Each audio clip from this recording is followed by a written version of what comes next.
Stage पे बैठे हमारे मुस्लिम साहब, मुशीर पाकिस्तान अब्दुल साहब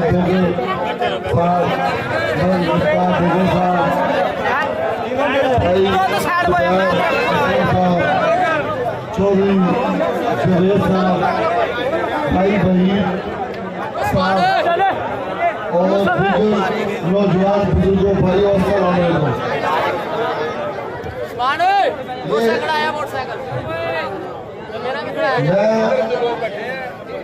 इस इलेक्शन के हवाले से आपसे चंद बातें करूंगा। मैं समझता हूं कि ये इलेक्शन आप लोग जीत चुके हैं,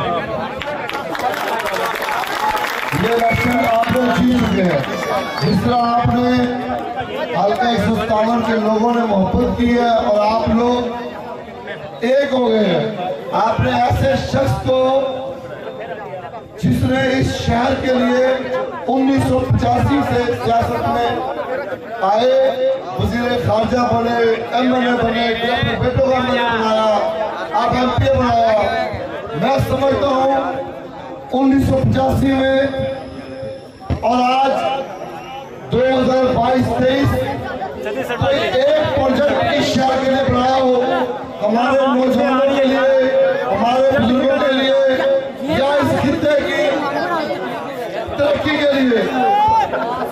मैं ये समझता हूँ कि आप लोगों को बाखूबी पता है कि जुल्म ये है कि उसकी सियासत अपनी जात तक है, उसकी सियासत अपने खानदान तक है, उसकी सियासत गरूर तकब्बर तक है, उसकी सियासत ना हमारे लोगों की इज्जत, ना हमारे लोगों का प्यार, ना हमारे लोगों का वकार।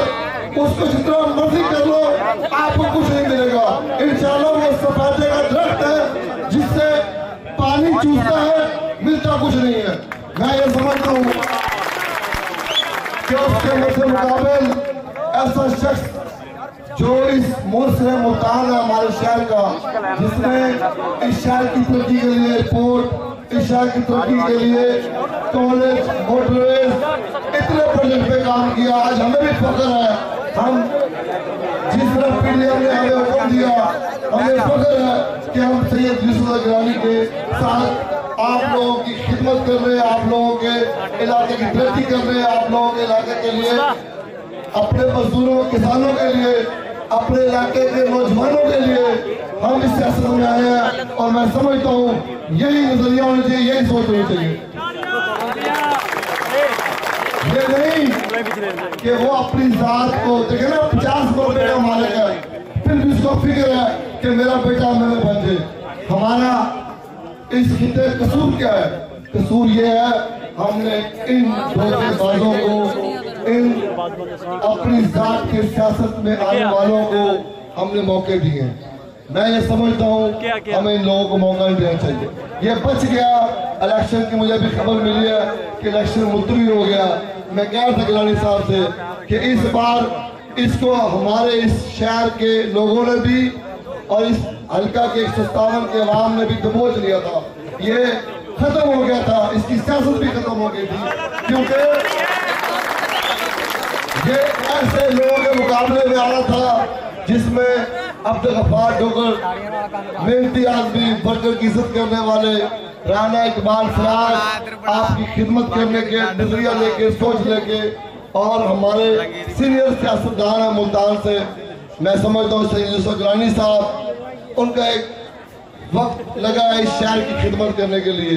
और हमें और हमारे लोगों को पता होना चाहिए, हमें ये नहीं है कि जाती मुखालफत से, जाती अपनी एक दूसरे की मुखालफत से हम लोग वोट जैसी ताकत को जाया कर दें और अपने खिते की तरक्की इन लोगों के हाथ में दे दें। मैं ये समझता हूँ ये लोग आज नहीं तो कल इंशाअल्लाह जरूर ये इस हल्के को छोड़ेंगे। पहले भी वो छोड़ा, कभी वहां चले गए, कभी वहां चले गए। इंशाअल्लाह आपको पके पके छोड़े जाएंगे। और आप लोगों ने जिस तरह इकट्ठे हो गए ये साबित किया है, मैं समझता हूँ कि आपको मुबारकबाद के आप हकदार हैं।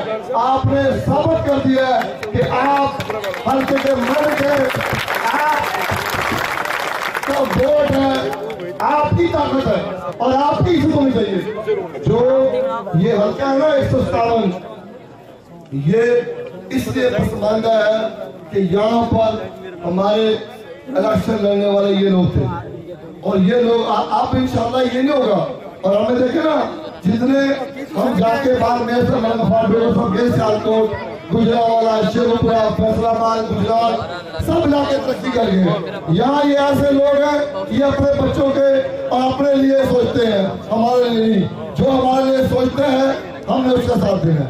इसका आप लोग वादा करें। इस ये पग जो है ना ये गिलानी साहब के सर पे सस्ती है, ये नहीं सस्ती उन पे जिन्होंने इस शहर के लिए कुछ नहीं किया। और आज भी देख लिया पिछले इलेक्शन में भी इनको अपने सिवा नजर कोई नहीं आता। मैं आपको मैं जितनी दुनिया में गया हूँ, बाहर गया हूँ, वहां पर एक ही चीज है, लोग अपने इलाकों के लिए, लोग अपने लोगों के लिए, लोग खिते के लिए, नौजवानों के लिए लोग सपोर्ट करते हैं, साथ देते हैं। हम लोग